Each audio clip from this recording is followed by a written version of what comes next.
Hoje nós vamos se esconder do Luiz. E ele saiu e ele vai voltar e nós vamos se esconder do Luiz.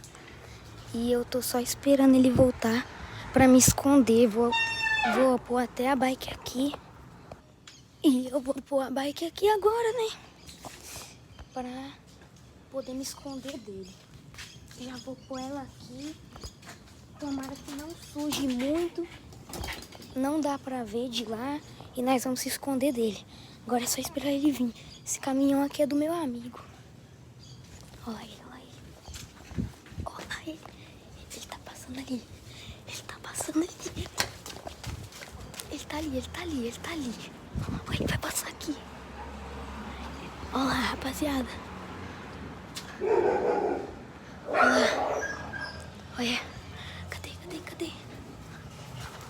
Olha lá ele, rapaziada.